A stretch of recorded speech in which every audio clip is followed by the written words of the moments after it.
पिछले हफ्ते vertical crash के बाद गोल्ड मार्केट सेंटिमेंट पूरी तरह बदल चुके हैं। प्राइस इतना ज़्यादा नीचे आया कि जब तक प्राइस फिर से 3360 लेवल को ब्रेकआउट नहीं कर देता, इसके ऊपर फ्लाई नहीं कर देता, बुल सेंटिमेंट रिकवर नहीं होंगे।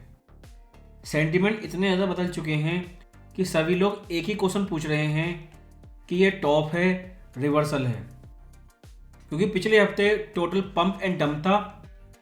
मंडे मार्केट ओपन से पहले ट्रम्प की न्यूज़ आई गोल्ड को लेके। पहले ये ऊपर गया वर्टिकली और 3500 लेवल हिट करने के बाद इंसाइडर ने पहले डंप किया, उसके बाद न्यूज़ पब्लिक हो गई। क्योंकि ट्रम्प पिवट कर चुके हैं, उनके टैरिफ ड्रामा कंप्लीट हो चुके हैं। पहले 90 डे डिले किया था और उसके बाद अगले 90 डेज़ के बाद क्या होगा ये भी क्लियर कर चुके हैं कि वो टैरिफ और बढ़ाए जाएंगे। और ट्रेड डील कंटिन्यू है। इसमें major BRICS country China, India, Russia, इन तीनों कंट्री के साथ ट्रेड डील चल रही है। सेम यही कंट्रियां हैं जो डॉलर एसेट डंप कर रहे हैं और गोल्ड बाय कर रहे हैं। इनडायरेक्टली कहें तो इन्होंने चाइना पे 100% से ऊपर टैरिफ लगाया, जो एक एम्बार्गो था। ट्रेड डील केवल नाम के लिए है। ये चीज़ बिहाइंड द सीन हो रही है कि वो कब तक गोल्ड बाय करेंगे और डॉलर डंप करेंगे। क्योंकि इस डील के बाद भी अगर central bank gold buying continue रहती है तो इस ट्रेड डील का क्या फ़ायदा। क्योंकि जितनी भी चीज़ें थी जिसकी वजह से गोल्ड ऊपर गया, फेड क्यूई जो अभी नहीं हो रही, टैरिफ जिसकी वजह से मार्केट क्रैश हुआ था जो अब ट्रेड डील में बदल चुकी है, और बॉन्ड मार्केट क्रैश जो अब रुक चुका है। तो इसलिए फेड को क्यूई करने की ज़रूरत नहीं है। और टैरिफ जो या तो 90 दिन के लिए डिले हो चुके हैं और उस डेट से पहले एक क्लियर ट्रेड डील आ जाएगी। यानी जितने भी कारण थे जिस वजह से गोल्ड मार्केट क्रैश के बाद $500 से ज़्यादा ऊपर गया, वो सारे कारण ख़त्म हो चुके हैं। इसलिए बिगिनर प्लेयर के लिए इंटरडे टाइम फ्रेम पर 3360 आपका मोस्ट इंपॉर्टेंट रेजिस्टेंस लेवल है। जब तक प्राइस इस लेवल के नीचे हैं ये टेक्निकली बेरिश है। और इस हफ्ते बड़े रिसेशन इंडिकेटर हैं जैसे कि जीडीपी और एनएफपी। लास्ट टाइम जब यूआर रेट आई थी और उसमें जब अपटिक आया था तुरंत ही मार्केट क्रैश ट्रिगर हो गया था और सारी चीज़ें एक साथ नीचे गई थी। अगर ये रिसेशन इंडिकेटर और ज़्यादा कम ग्रोथ को शो करते हैं, यानी कि रिसेशन पैनिक को बढ़ाते हैं, तो ट्रम्प के पास अपॉर्चुनिटी है। क्योंकि पिछले हफ्ते आपने देखा चाइना कहता है कोई ट्रेड डील नहीं हो रही, जबकि यूएस प्रेसिडेंट बोलते हैं कि ट्रेड डील हो रही है, लगातार टॉक चल रही हैं दो कंट्रियों के बीच में, जब से उन्होंने 100% से ऊपर टैरिफ लगाए हैं चाइना के ऊपर। लेकिन पिछले हफ्ते चाइना और यूएस दोनों अपोजिट बोलते रहे और चाइना ने यह भी कह दिया कि यूएस कन्फ्यूजन क्रिएट कर रहा है। अगर इन दो इकोनॉमिक इंडिकेटर की वजह से रिसेशन पैनिक ट्रिगर्ड भी होता है तो ट्रम्प हमेशा की तरह ट्रेड डील के जरिए इस न्यूज़ का सारा इफेक्ट ख़त्म कर सकते हैं। क्योंकि अगर ट्रेड डील क्लियर न्यूज़ आ गई और एनएफपी यूआर रेट बढ़ जाती है और जीडीपी भी बहुत ज़्यादा कम हो जाती है तो मार्केट केवल टैरिफ न्यूज़ को ही ट्रेड करेगा। और जब टैरिफ पैनिक अनवाइंड होगा तो इस रेजिस्टेंस 3360 के बाद नेक्स्ट सपोर्ट आपका 3167 होगा। और इस वर्टिकल क्रैश के बाद ये एक साइडवे करेक्शन हो सकता है, जिसे फ्लैग पैटर्न या रेंज कंटिन्यू रही कुछ और दिन तो ट्रायंगल पैटर्न भी हो सकता है। इसलिए रेजिस्टेंस 3360 जब तक ये लेवल ब्रेकआउट नहीं हो जाता, इस लेवल के रिटेस्ट से पहले आप बाय नहीं करेंगे।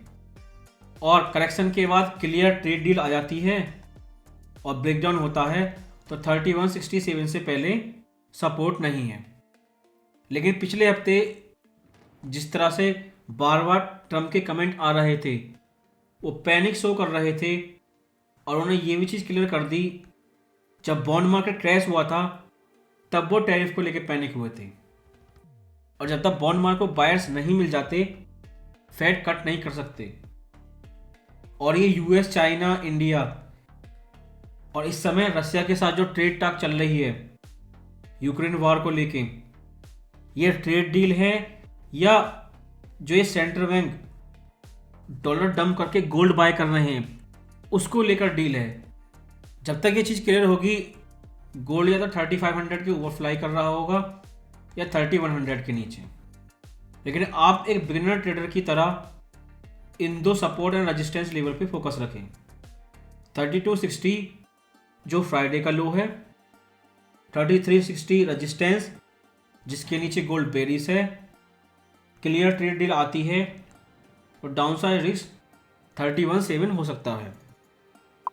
अगर डेली टाइम फ्रेम को देखें, इन ट्रेंड लाइन से भी कंपेयर करें तो गोल्ड एक पैराबोलिक मूवमेंट कर रहा था, इतना ज़्यादा ऊपर जा रहा था $100 पर डे की स्पीड से, उसी स्पीड से नीचे भी आया और $200 से ज़्यादा क्रैश होने के बाद भी ये अभी भी ओवरबाउट है। जो फ्राइडे की क्लोजिंग है 3260 जो लो है वो केवल इंटरडे H4 टाइम फ्रेम पर विजिबल है, लेकिन डेली टाइम फ्रेम पर अभी भी एक मेजर सपोर्ट पास में नहीं है। इसने गोल्ड या तो साइडवे करेक्शन करता रहे या फिर एक काउंटर ट्रेंड करेक्शन जो एक साल पहले की तरह ट्रायंगल चार्ट पैटर्न भी हो सकता है या इलेक्शन की तरह साइडवे रेंज भी हो सकती है, क्योंकि ये सेकंड क्वार्टर है वो करेक्शन स्टार्ट हो चुका है। क्योंकि पिछले हफ्ते के डंप के बाद सेंटीमेंट बायर्स के पूरी तरह बदल चुके हैं और रिस्क रिवार्ड पूरी तरह बदल चुके हैं। और जो फ्राइडे का लो था उसके पास में एक बड़ा सपोर्ट नहीं है जो बायर्स को इजीली अट्रैक्ट कर सके। और जितनी भी न्यूज़ थी क्यूई उसे करने का कोई कारण नहीं बचा।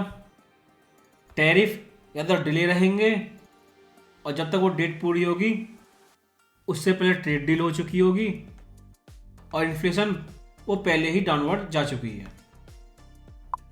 अगर वीकली टाइम फ्रेम को देखें तो एक बड़ा पिनवार था वीकली टाइम फ्रेम पर, लेकिन सपोर्ट अभी भी क्लियर नहीं है वीकली टाइम फ्रेम पर। केवल ये एक डायनामिक ट्रेंड लाइन है जो आपका सपोर्ट लेवल है, लेकिन स्टैटिक सपोर्ट क्लियर है ही नहीं और इस कंडीशन में बायर्स को अट्रैक्ट करना बहुत ही मुश्किल होगा। सीओटी और गोल्ड के बीच में एक वॉर चल रहा है, दोनों लगातार अपोजिट डायरेक्शन में जा रहे हैं। पिछले हफ्ते के वर्टिकल डंप के बाद इन्होंने फिर से पोजीशन डंप करी और सीओटी डेटा के बेस पे नहीं लगता कि गोल्ड ओवरबाउट है। इसे देख के तो ये लगता है केवल फोमो बाइंग करते रहें, लेकिन ये वॉर कब तक चलेगा? या तो सीओटी बड़ा रिवर्सल करे या फिर गोल्ड लगातार ऊपर जाता रहेगा। लेकिन सीओटी डेटा को देखकर ये लगता है गोल्ड ओवरसोल्ड है, ओवरबाउट नहीं।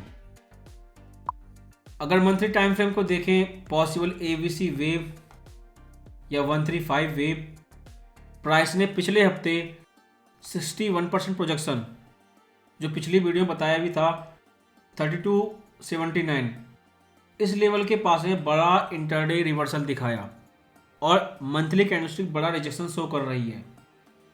इस हफ्ते मंथली क्लोजिंग पे फोकस करें कहाँ होती है, लेकिन ये लेवल के पास में मार्केट सीरियस रिएक्शन शो कर रहा है। गोल्ड में पैराबोलिक मूवमेंट होने की वजह से बड़े टाइम फ्रेम जैसे कि डेली, इसमें भी पास में कोई बड़ा सपोर्ट नहीं है जो बायर्स को इजीली अट्रैक्ट कर सके। इसलिए इंटरडे टाइम फ्रेम पर ये आपके clear static support and resistance level है। ये टेक्निकल फर्स्ट डाउनसाइड मूवमेंट आया था, उसके बाद ये साइडवे करेक्शन है।